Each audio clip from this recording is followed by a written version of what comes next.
Looking back on it, 2022 was one of the most impressive seasons in Padres franchise history, making it back to the National League Championship Series for the first time in 30 years. Along the way, they took out two 100-plus win teams, including their vaunted rival, the Los Angeles Dodgers, without home field advantage. They got career-best seasons from Manny Machado, Ha-Seong Kim, and Joe Musgrove, and had blockbuster deadline acquisitions like Juan Soto and Josh Hader. On top of all of this success, they were doing it all without their most electric player, Fernando Tatis Jr. Even when 2022 didn't end up being the year that they hoisted their first World Series trophy, the optimism ran rampant throughout the city, and it still felt even now. Last year, the Padres were fingertips away from eliminating the Dodgers, and this year in 2025, they're off to a red-hot start. To put it simply, the 2020s have been pretty kind to San Diego baseball, except for that odd middle child in 2023. In 2023, a year removed from breaking out as the National League powerhouse to beat, the San Diego Padres made big splashes in the offseason, only to come back the next year with one of the most confusing team performances in baseball history. Today's video is about the cursed year that was 2023 in Padres baseball, and why it's a season that every fan of the brown and gold would like to never think about again. So my bad for bringing it up. If you enjoyed today's video, please leave a like on the video and subscribe to the Jolly Olive channel. I'm trying to reach 150,000 subscribers by the end of 2025, and I could really use your help. Thanks.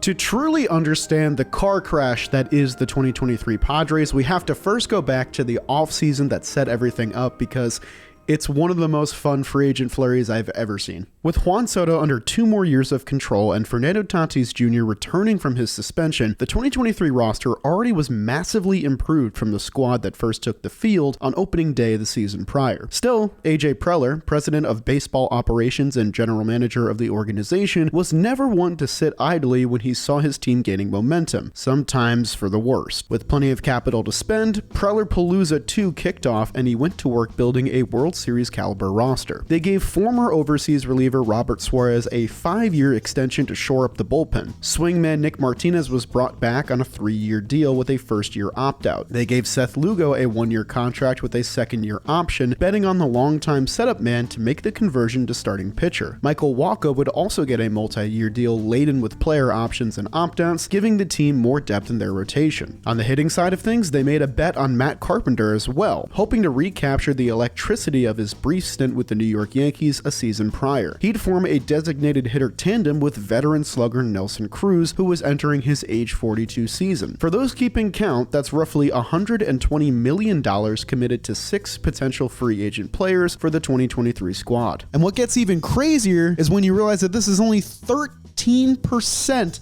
of the total spending that the Padres would do in this offseason. If I did my math right, which is, a big if, obviously. The Padres were doing all of this spending after missing out on Aaron Judge with a $400 million offer and Trey Turner with a $342 million offer. Despite their misses, they remained steadfast in their pursuit of another superstar position player talent, and on December 9th of 2022, San Diego made an 11-year commitment to shortstop Xander Bogaerts worth $280 million.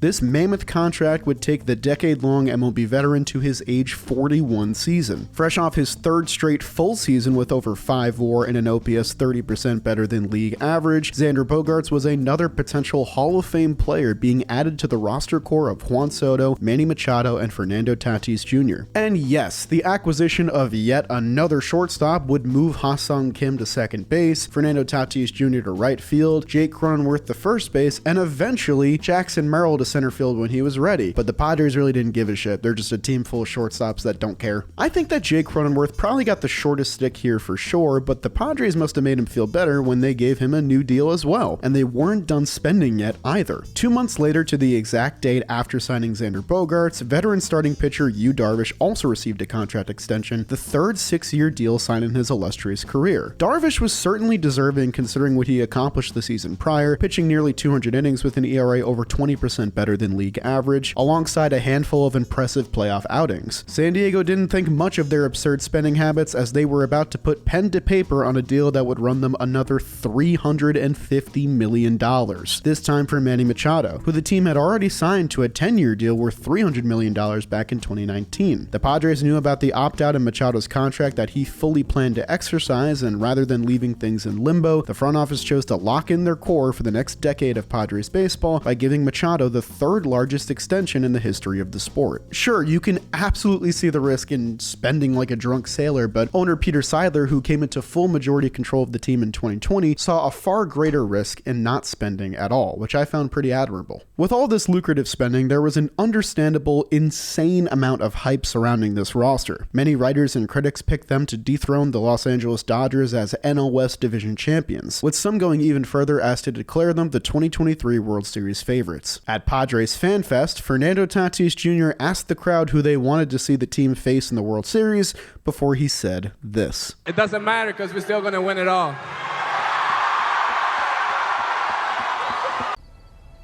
Are you sure? Right at the outset of the 2023 season, on opening day itself, things got off on the wrong foot for the San Diego Padres. Their home stadium, Petco Park, known for vibrant colors, sunny days, and raucous fans, was dampened by a 5-hour rain delay. When baseball finally resumed that night, the Padres came out flat, losing 7-2 against the Colorado Rockies, a team that would go on to lose over 100 games that year. I hate the Rockies so much! Matt Holliday! Everything about that cursed franchise. I hate Coors Field. Yeah, let it out, baby. Why can't the Padres beat the Rockies? Yeah, get it all out there. And how does that make you? Yeah. I feel you, dude. Wow. Okay. Bud Black. For the first 2 weeks of the year, the team was riding the middle, not quite catching fire out of the gate like everyone anticipated. The sparks were certainly there, though, and the mid-April returns from injury of both Joe Musgrove and Fernando Tatis Jr. brought plenty of hope that the mediocre 15-14 record at the end of April was just the Padres roster kicking things into gear. A perfect test came early in May, when the division rival Dodgers arrived at Petco Park for the first time since the Padres had eliminated them in the 2022 National League Division Series. In the first game, Fernando Tatis Jr. jumped Clayton Kershaw with a pair of loud home runs. Yu Darvish dealt 6 2/3 innings of quality starting pitching, and the Padres bullpen retired the final 7 Dodgers in order to seal a dominant 5-2 victory. Dating back to the 2022 postseason, the Padres had now defeated the Dodgers 4 times in a row. After the May 5th contest wrapped up and high fives were exchanged, a graphic appeared on Petco Park's massive screen of Clayton Kershaw crying in front of a Padres win graphic. It was funny, for sure, but in a season that go on to be defined as cursed, this definitely felt like a tempting of the fates. Many baseball fans point to this seemingly harmless graphic as the beginning of the end for the 2023 Padres, the taunting that led to the curse. But real ones know what the actual turning point and downfall of the Padres was. That goes back to the 2022 playoffs. That's what's in. Philly going down to yellow and brown. That's what's in. The realest of real ones know where the curse actually started. I'm talking about Ferdy Raps, baby. Slam Diego. That's the Padres. It's all good, you could call me a chump. At least I ain't Bellinger going through a slump. Dodger dogs make me have to take a dog. After taunting their rival on their home turf, the San Diego Padres were held to just 1 run in Game 2, then dropped the series finale in extra innings after a Josh Hader blown save against Mookie Betts. This began a brutal stretch of baseball in May for the team, as they would lose 11 of 13 games. They would drop 4 extra inning games in this month alone, and through 55 games, the club was 0-5 in extra innings. Their designated hitter tandem of Nelson Cruz and Matt Carpenter combined for just 13 hits in 26 games, compared to 42 combined strikeouts. The Padres also lost a series this month to the Kansas City Royals, yet another team that would go on to lose over 100 games. After walking the bases loaded in signature fashion, Aroldis Chapman looked doomed to blow the game in the 7th inning for the Royals. Look, you can even see the Chapman smile practically loading at this point. With backup catcher Brett Sullivan at the plate, Aroldis Chapman airmails a fastball to the backstop, and Juan Soto races home to tie the game. Except the ball takes a perfect carom, goes right back to Salvador Perez, who can practically walk over to home plate and apply the tag himself. Inning over, game over, series over. So yes, the team was underperforming drastically, but they were also getting those signature surprise performances out of unlikely players that you see playoff teams get year in and year out. Gary Sanchez, a waiver claim, stepped into his role as Blake Snell's personal catcher seamlessly and turned in a really good offensive year. At the end of May, Juan Soto was a top 10 most valuable player in baseball by wins above replacement. Their bullpen had a top 5 ERA among all MLB teams through the first 2 months. The building blocks of a championship roster were still here, even if the team was vastly underperforming. But the club once again posted a losing record the following month, going 12-15 in June, with over half of those losses coming by a margin of 2 runs or less. These losses would come in all sorts of excruciating fashion too. On June 19th, a Luis Garcia wild pitch led to an extra innings loss when Mike Yastrzemski plunged a walk-off 3-run homer into McCovey Cove. The very next day, the Padres bullpen squandered a 3-1 lead late, losing the game on a walk-off walk of all things. July brought upon a purging of the roster. Both Nelson Cruz and Rougned Odor were designated for assignment, and catcher Austin Nola was demoted to the minor leagues. Fresh off a crushing defeat to the Pittsburgh Pirates at home despite a late-game rally, the Padres played host to one of the most talented teams in the American League, the Texas Rangers. What happened next changed the entirety of the 2023 season for San Diego. And what exactly was the catalyst that changed the fate of the 2023 Padres? Well, I'll tell you after I tell you about today's sponsor, DirecTV. Right now with DirecTV, you can watch all your MLB games completely satellite free. That's right, all the baseball you love and enjoy with no satellite dish required. You and I both know this, but baseball isn't just a sport, it's a passion. If you're ready to transform your baseball watching experience and make DirecTV the home of your MLB viewing, click the link in the description below or scan the QR code on the screen. You can get yourself a sweet deal at directv.com/johnboy, so take advantage of this offer right now, and thank you to DirecTV for sponsoring today's video. And now let's get back to our 2023 San Diego Padres. Out of nowhere, the Padres would sweep the future World Series champions on their home turf. This was all the front office needed to be convinced that this team could still win in the final 2 months of the year. Despite being a couple games under 500 still, the Padres were only 5 games out of a playoff spot in the National League, with plenty of baseball left to be played. Bear in mind, this team was capable of becoming the hottest seller on the market, with Josh Hader and Blake Snell set to hit free agency following the season. But instead of playing that card, they would hold the line and look to add to the roster as buyers at the deadline. With 8 series still remaining against in-division rivals, there was reasonable belief that the final 2 months could be the stretch of baseball where the 2023 Padres finally broke out. The front office made a flurry of key deadline acquisitions, bringing in former All-Star first baseman Garrett Cooper for the lineup, veteran southpaw Rich Hill to eat up some innings, and closer Scott Barlow to shore up the middle of their bullpen. But with all this momentum going for the team, August turned out to be their worst month yet. The Padres went 3-8 in their series matchups with the Los Angeles Dodgers and Arizona Diamondbacks, seriously damaging their postseason hopes. Their most gut-wrenching of these losses came on August 19th, on a beautiful Saturday in San Diego. With a 4-game series knotted at a win apiece, the Padres had an opportunity to gain serious ground on a direct wildcard competitor in the Arizona Diamondbacks with a doubleheader at home. Against closer Paul Sewald in the 9th inning, the Padres got a walk, a hit by pitch, and then another walk to load the bases for their best hitter, Juan Soto. On a 2-2 pitch, Juan Soto cranked a fly ball to deep left center field that looked to be, for a moment, a walk-off grand slam, except for some reason, it died at the track. The Diamondbacks won that game, and then they absolutely shellacked the Padres in the nightcap by a final score of 8-1, sealing a doubleheader sweep on the road for the Arizona Diamondbacks and another back-breaking series loss at home for the Padres. By the end of August, the squad that many picked to not only win the National League West Division crown, but potentially win the World Series as well, found themselves 11 games under 500, 8.5 games out of the 3rd wildcard spot in the National League. That's what made their September especially annoying. As soon as the pressure was off and their expectations dissolved, the 2023 San Diego Padres strung together easily their best stretch of the year. They opened the month with 3 wins over the San Francisco Giants, then they took a series from the Dodgers in LA, and by month's end, they were 20-7 in the final 27 games of the year, helping them finish with a winning record of 82-80 with nothing to show for it. The Padres ended the 2023 season as the only team in baseball with a run differential north of +100 to end up missing the playoffs. To twist the knife even further, 3 of the teams that finished ahead of them in the National League, including a pair of playoff teams, would finish the year with a negative run differential.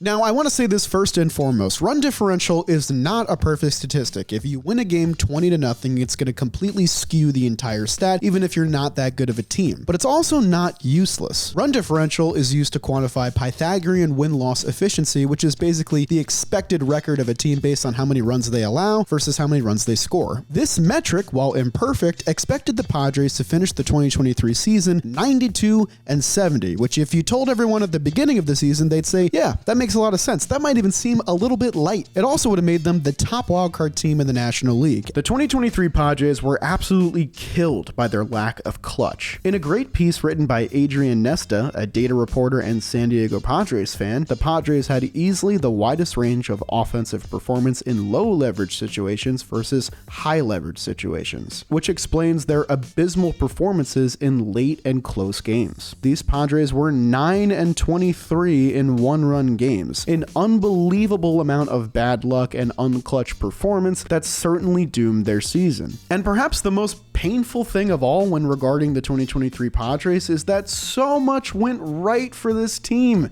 This expensive experiment actually kind of worked. Juan Soto set career bests in games played, doubles hit, and home runs hit in his first and only full season in San Diego. Ha-Seong Kim took another step forward, finishing among the top 10 position players in all of baseball in wins above replacement. Blake Snell won the National League Cy Young, leading the league in wins above replacement, earned run average, and hit per 9 rate. The riskier signings of Seth Lugo and Michael Walker for the rotation worked out beautifully, with both of them making at least 24 starts with an ERA well above league average. To put it as plainly as possible, the 2023 San Diego Padres were really good at baseball, but they weren't good at winning.